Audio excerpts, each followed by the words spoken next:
JPYQ question ஒன்று பார்க்கலாம் பாருங்க. மோஷன் அண்டர் கிராவிட்டி டாபிக்ல இருந்து JEE main previous year question பார்க்கலாம் பாருங்க.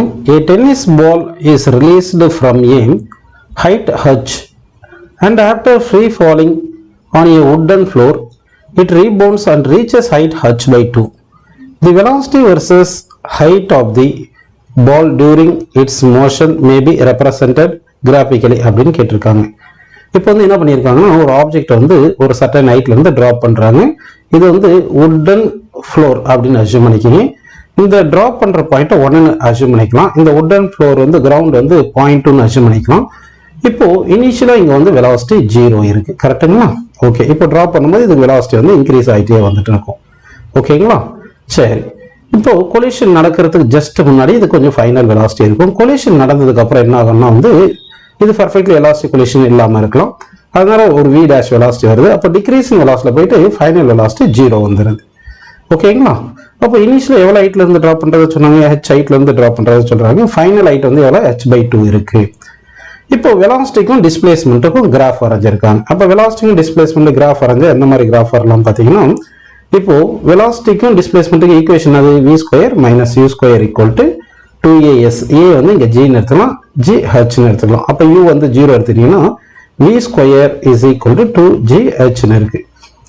ஓகேங்களா? அப்போ வந்து பாத்தீங்கன்னா இங்க எப்படி இருக்கு உங்களுக்கு, y square equal to 4ax ஃபார்ம்ல இருக்கு. அப்படின்னா பேரபோலா வரணும். அப்படின்னா பேரபோலா கிராஃப் வரணும்னா கண்டிப்பா உங்களுக்கு கிராஃப் a வராது அப்படின்னு எடுத்துக்கலாம். ஓகேங்களா? சரி, அடுத்து பாத்தீங்கன்னா பாயிண்ட் 1ல வந்து இனிஷியல் வெலாசிட்டி வந்து 0. பாயிண்ட் 1ல வந்து இனிஷியல் வெலாசிட்டி எவ்வளவு இருக்கு, 0 இருக்கு. அப்போ இனிஷியலா வந்து வெலாசிட்டி 0 இருக்கணும். ஓகேங்களா? பாயிண்ட் 1ல இருந்து அடுத்து இந்த h வந்து என்ன ஆகுதுன்னு டிக்ரீஸ் ஆகிட்டே வருது. h வந்து 0 வரும்போது வெலாசிட்டி அதிகமா இருக்கும். அப்படின்னா பாருங்க, 4th கிராஃப்ல எப்படி கொடுத்துருக்காங்க. 4th கிராஃப்ல வந்து பாத்தீங்கன்னா இனிஷியலா வெலாசிட்டி 0 ஹைட் வரும்போது வெலாசிட்டி 0 போட்டிருக்காங்க. அப்போ இதுவும் வராது.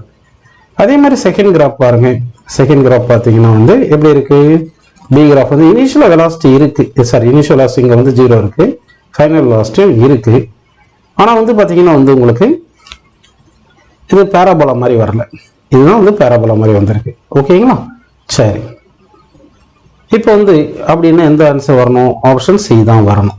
ஏன்னா பாயிண்ட் 1ல இருக்கும்போது வெலாசிட்டி 0 இருக்கு.